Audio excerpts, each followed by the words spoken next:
كل يوم بقرا. نعم. فانا شغال دكتور، हर रोज कुरान पढ़ता हूँ. 10 سنين دوام من الساعه 5 ل 8. فانا بقرا بعد كل فرض 20 صفحه. 5 فروض بقرا بعد كل فرض 20 صفحه، 4 صفحات من الجزء 20 صفحه. ففي بعد كل صلاه وانا في دوامي بقرا مثلا. هل ده في مثلا اسم عليا ان انا باخد من وقت دوامي وانا بقرا القران؟ ده السؤال الاولاني. طيب. السؤال الثاني، فتره بقى فيها كورونا انا بشتغل في مستشفى، فبشتغل براتب وليا نسبه على الناس اللي بتخش عندي. اوكي. كان فيها كورونا ما كانش في عندنا طبعا نسب خالص كراتب، بس عشان خاطر موضوع كورونا كل توجيهاتنا في المستشفى ان احنا نعالج مرضى الكورونا ببلاش كده وكده. انا كان عليا التزامات مصاريف عيالي في مصر، مدارس وجامعات وكده، فاضطريت ان اخد قرض من البنك وضمان راتبي 10 شهور من راتبي، اخد مبلغ واسدده مبلغ يعني عشان في الالتزامات. هل ده في اسم عليا لان المبلغ اللي بيرجع يعني فيه فايده شويه او زياده عن المبلغ ده؟ قرض وعليه فائده. القرض. कुरान भी पढ़ता है, طيب تستمع. मुतदय्यन है. شكرا لك يا مدحت. ये पूछ रहा है कि मैं वक्त की जरूरत पर मैंने लोन लिया تحياتك وصلت. شكرا जिस पे جزيلا. बैंक से लोन लिया يعني है. يسأل يا شيخ يعني أنه يقرأ جزءا من القرآن أثناء الدوام الرسمي أو أثناء العمل الرسمي، هل مثل هذه القراءة في مثل هذا الوقت الذي هو ملك للعمل جائز؟ هذا فيه تفصيل. فإن كان عندك عمل وأنت طبيب، وإذا كان عندك مراجعون، فليس لك أن تشتغل بتلاوة القرآن عن عملك المطلوب منك والواجب عليك والذي تتقاضى عليه مرتبا.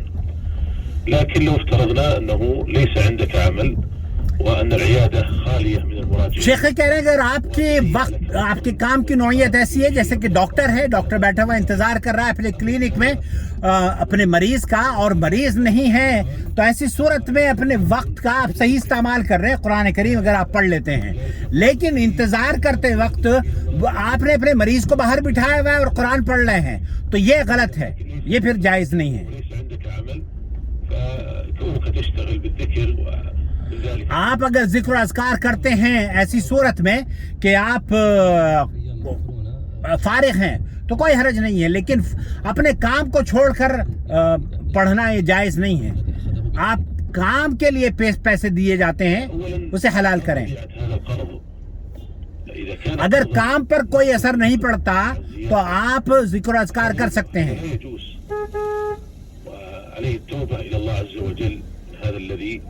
عمله وذلك بالندم على ما حصل منه، الإقلاع عن الذنب والعزم على أن لا يعود إليه مرة أخرى.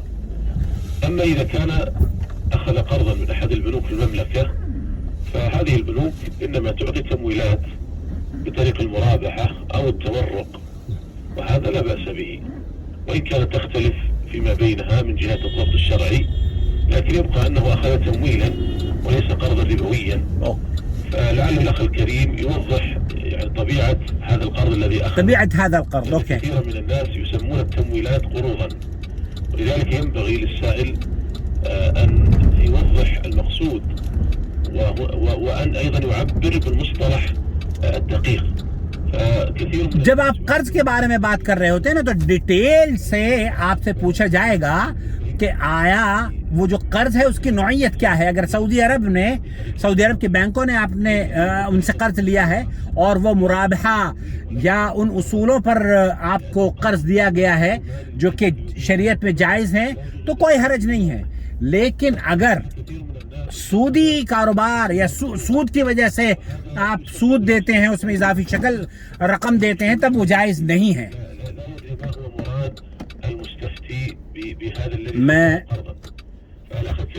मैं हूँ यहाँ पर, ये मेडिकल स्टोर है, तो इसलिए मुझे इजाज़त दीजिए. दुआ कीजिए अल्लाह ताला मेरी कमर के भी का जो दर्द है उसे अल्लाह ताला और मुझे ताकत अता फरमाए.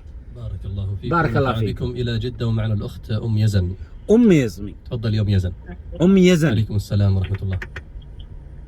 جزاكم الله خير. عندي سؤالين. جدة से खातून सवाल कर रही हैं.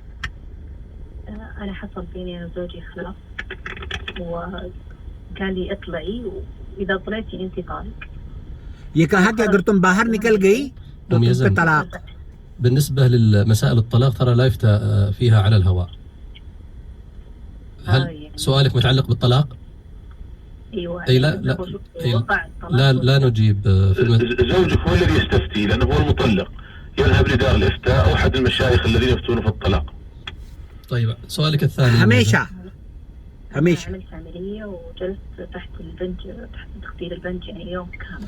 हमेशा शेख साद अल खसलान ये कहते हैं कि जब तलाक के मसाइल हो चुके उस पर तफसीली गुफ्तगू मतलूब होती है, और मैं भी अपने व्यूवर से यही कहता हूं कि तफसीली गुफ्तगू करने के लिए ताकि आपका मसला सही तरीके से समझ सकें। और शेख साद अल खसलान ने कहा आपके शौहर को बात करनी चाहिए क्योंकि वो साहिब मामला है, उसने तलाक दी है।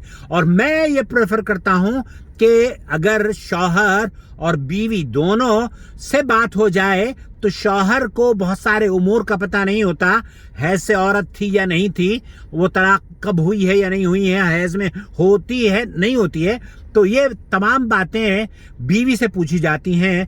तो शेख हमेशा जब शेख से कोई सवाल करता है तो तलाक के बारे में तफसीलन बात करते हैं और कहते हैं कि हमें या तो आप दारुल इफ्ता जाएं, तफसील से उनको बताएं, या मशाइख से तफसीली गुफ्तगू करें। तो मैं अपने व्यूवर्स से